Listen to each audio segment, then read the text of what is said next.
ভাই রে ভাই, গতকালকে থেকে তো ফেসবুকে ঢুকাই যাচ্ছে না সাকিব বুবলির একটার পর একটা ছবি। মানে যতগুলো পোস্ট পাচ্ছি সব পোস্টে কিন্তু এই ছবিগুলাই আসতেছে, সাথে এক একজনের পোস্টের এক এক লেখালেখি দেখে তো পুরো মাথায় ঘুরাচ্ছে। ভাই বুঝি না, আমি আমাকে নিয়ে মানে চিন্তা করার সময় পাই না। আর এসব আমজনতা কিভাবে এসব নায়ক নায়িকাদের নিয়ে এভাবে পড়ে আছে, এত চিন্তা করতেছে এদের সংসার লাইফ নিয়ে। যে যেটাই করবে ওটা তার ব্যক্তিগত ব্যাপার, আমরা কেন তাদের পার্সোনাল বিষয় নিয়ে মাথা কামাবো, আমার এটাই মাথায় আসে না। আসসালামু আলাইকুম, কি অবস্থা, কেমন আছেন?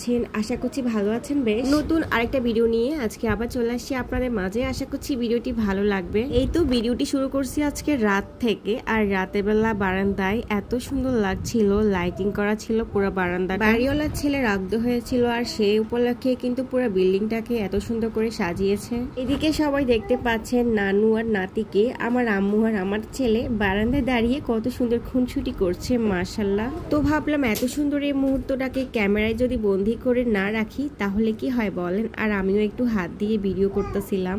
রাতের আকাশটা অনেক বেশি সুন্দর লাগে, মাঝে মধ্যে তো বারান্দায় এসে আকাশের দিকে তাকিয়ে থাকি আর ভাবি যে কিভাবে সময়গুলো চলে যাচ্ছে আস্তে আস্তে, ঠিক জীবনের শেষ মুহূর্তগুলোর দিকে যেন ছুটে যাচ্ছি। এখন হচ্ছে সকালবেলা, আর সকালে ঘুম থেকে উঠে বারান্দার দরজা খুলে দেখি যে বৃষ্টি পড়তেছে। বৃষ্টি আর শেষ হবে না মনে হয় এবছর। এইদিকে বারান্দায় এক গাদা কাপড় জমা হয়ে আছে, কাপড়গুলো শুকাচ্ছে না, তো একটু কাপড়গুলো চেক করতেছিলাম। রাতে কাপড়গুলো আমার রুমের বারান্দা থেকে এই বারান্দায় এসে দিয়েছিলাম। আমার রুমের বারান্দা দিয়ে প্রচুর বৃষ্টির পানি পড়ে, কিন্তু এই বারান্দায় এক ফোঁটা পানিও পড়ে না। তাই রাতের বেলা কাপড়গুলো এখানেই শুকাতে দিয়েছিলাম, আর দেখছি যে কাপড়গুলো একদমই ভেজা ভেজা রয়ে গেছে, মানে হালকা পানিটা টানছে শুধু। তাছাড়া ছোট বাচ্চা যেহেতু আছে, কাপড় চোপড় নিয়ে একটু প্রবলেমই পড়তে হয় বৃষ্টির দিনে। শহরের বৃষ্টি তো মোটামুটি ভালোই লাগে, তবে গ্রামে যদি এভাবে ননস্টপ বৃষ্টি দেখা যায় তাহলে আর ভালো লাগে না। আর গ্রামের মানুষদেরও বেশ দুর্ভোগ পোহাতে হয় বৃষ্টি হলে এক নাগারে। এখন বাজে বিকেল 5টার মতো, আর এখন বয়স দিতে বসেছি। মাত্র মেয়ের হুজুর মেয়েকে পড়িয়ে গিয়েছে, আর আমার ছেলে তো মানে তার দু চোখে ঘুম নাই। আমি জেগে থাকলে ও জেগে থাকবে, আমি যদি একটু ঘুমাই ও ঘুমাবে, এরকম করে দিন কাটতেছে। আসলে সময়গুলো কিন্তু খুব দ্রুত চলে যাচ্ছে। গত বছর এদিনে প্রেগনেন্সি ছিল, আমার বাবাটা আমার পেটে ছিল, আর এখন আমার আশপাশে ঘুরঘুর করে কথা বলতেছে।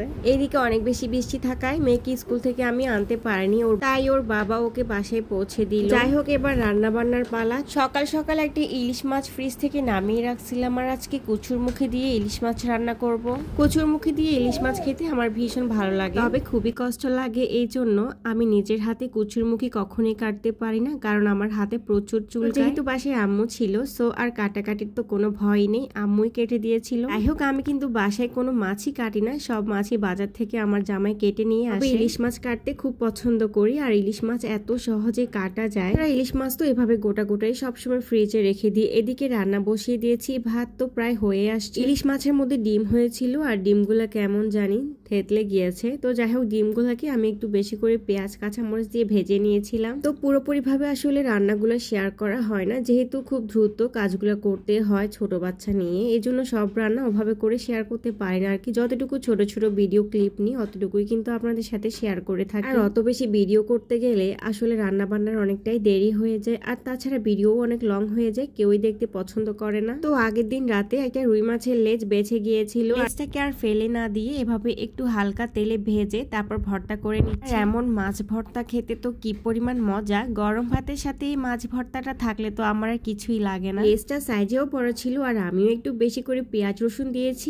এই জন্য ভর্তার পরিমাণটাও বেশি হয়েছে। শিলপাটায় বাটা ভর্তা একরকম, এদিকে হাতে মাখা ভর্তা অন্যরকম, দুটা টেস্টে কিন্তু দু রকম, তবে দুটাই কিন্তু অনেক বেশি মজার। তা দেখলে কারো জিভে পানি আসলে আমি কিন্তু একদমই দায়ী না। এদিকে রান্না বান্না কিন্তু হয়ে গেছে। ইলিশ মাছ ছিল, সাথে ছিল একটু লাউয়ের খোসা ভাজা। আমি বাসায় লাউ কুমড়া গুলা কিনি শুধুমাত্র এই খোসাগুলা খাওয়ার জন্য। এই খোসাগুলো না আমার বেশ পছন্দের। বাসায় মানুষ থাকলে অনেক বেশি আইটেম রান্না করা হয়, আর আমরা যখন একা থাকি তখন দেখা যায় একটা অথবা সর্বোচ্চ দুটো রান্নাই করি। এদিকে জামাই বিকালবেলা অফিস থেকে আসার সময় দুটো প্যাকেট নিয়ে আসলো। প্যাকেটে ছিল fried rice, fried chicken, Chinese vegetables, সাথে ছিল চিংড়ি ভুনা। প্রতিটা আইটেমই কিন্তু খুবই মজার ছিল। কথা বলতে বলতে ভিডিও শেষ পর্যায়ে চলে এসেছি। তো আজকের ভিডিওটি এ পর্যন্ত ছিল, কেমন লেগেছে কমেন্টস করবেন, আর ভালো থাকবেন, সুস্থ থাকবেন।